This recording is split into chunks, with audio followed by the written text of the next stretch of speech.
What is up, Prac-Es? It's Liam here. Just a quick reminder before this video begins, make sure to check it towards the end. Watch the whole thing because something really funny and unexpected happened that I wasn't even prepared for right at the end. So check that out and wait for that. It's really funny. But also, just a reminder, we want more engagement from you. So we want questions from you. In this episode, our first question was from a teacher that we collaborated with from Instagram. We actually did an article with them, Miss S. Clark. So shout out to her and also to her article up on www.prace.com.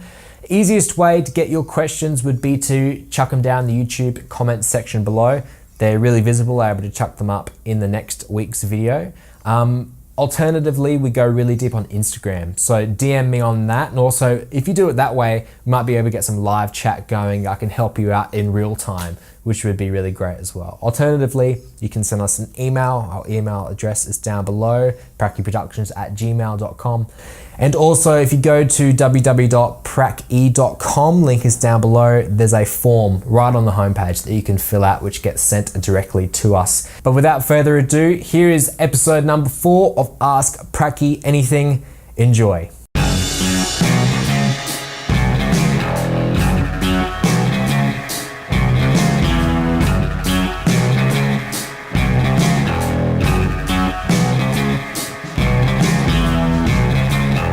What is up, Prac-Es? It's Liam D. Auliciems here for another episode of Ask Prac-E Anything, episode 4. Today we're talking about teacher relationships when you're out on Prac, which links to Prac Teacher 101, which was uploaded the other day, so check that out. Good plug there. But we're talking about relationships with the teachers, your teachers' relationships to you, and how to overcome pedagogical differences. It's a bloody hot day here in Brisbane, but we're out here in the docks next to the disgusting Brisbane River, but we'll get going with it. So question 1. How do I show my teacher knowledge without appearing like a know-it-all? So this question actually came to us from a fellow educator. We did a teacher interview with them on the blog on www.prace.com. So check that out, and a massive shout out to Miss S. Clark, who's answered some great questions for us. One thing to do with that is what we've talked about before with lesson planning, is to be humble. Basically come in and say, and work more collaboratively. It's all about that collaborative relationship as a mentor with your teacher. You don't want to come across as them talking down to you, but you don't want to come in as big boots and act as if you know better than them. You got to walk that line and almost be a colleague with them, and almost treat yourself as a teacher as in the staff room. And by that I mean, if you were a colleague, you wouldn't go in and say, this is what you do, but at the same time, you wouldn't allow them to do that to you either. So maybe just come up with them and say, I've heard this works. I've heard, this is a pedagogical thing that works. I want to try this out. What are your views on this? And work with them and see them as a colleague rather than kind of a fountain of knowledge that you need to exploit to get the good marks, or to them kind of as a dictator pointing at you about what they know. So you want to find an equal playing field with them and try and treat them as a colleague. How do I ask a question without looking dumb? It's something that would travel through most Prac students' mind, because obviously you want to do well, you want to impress your mentor, well, I hope you do. So you don't want to come across as if you know nothing, but it is a learning experience. You're there to learn, and you're purposely chucked into situations where you probably will sink or swim. There are situations that will be unnatural to you. So it's completely natural to be nervous about that, be natural in an unnatural situation.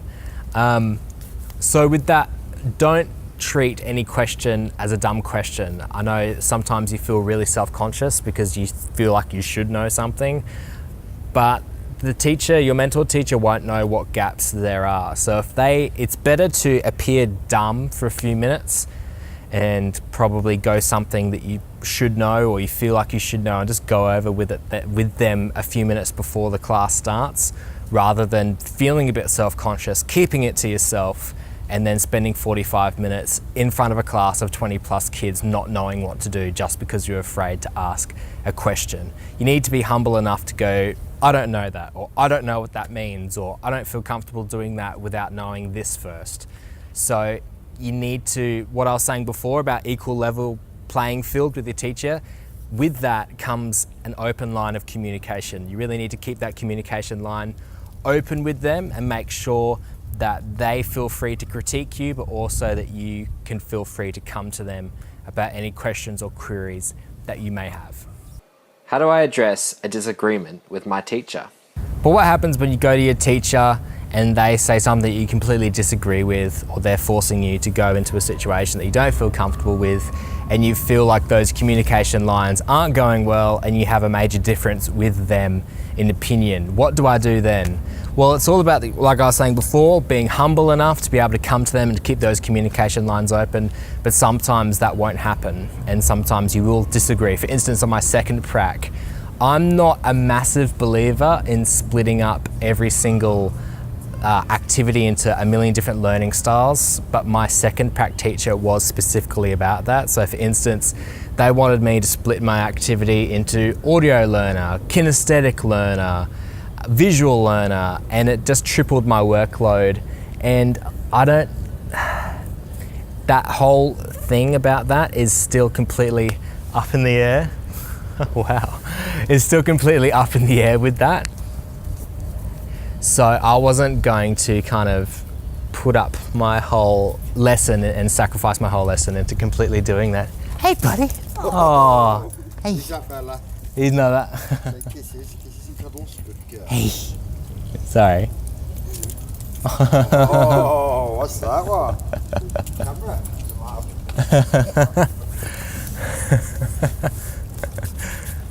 So I wasn't going to sacrifice my entire lesson into that, but we kind of eventually, you can take things from different types of teachers. So for instance, you're going to have to play a game with the university and sacrifice something short-term for long-term gain. So I played the game and I did a lesson completely her style. And although I wouldn't do that in the future, I took maybe one or two elements of that and now kind of added that to my toolkit. So sometimes that may seem like a part of an activity that you won't ever use and that you won't agree with, but who knows, if you kind of sacrifice your whole lesson and attempt to do that, maybe you'll find a few elements that you do like.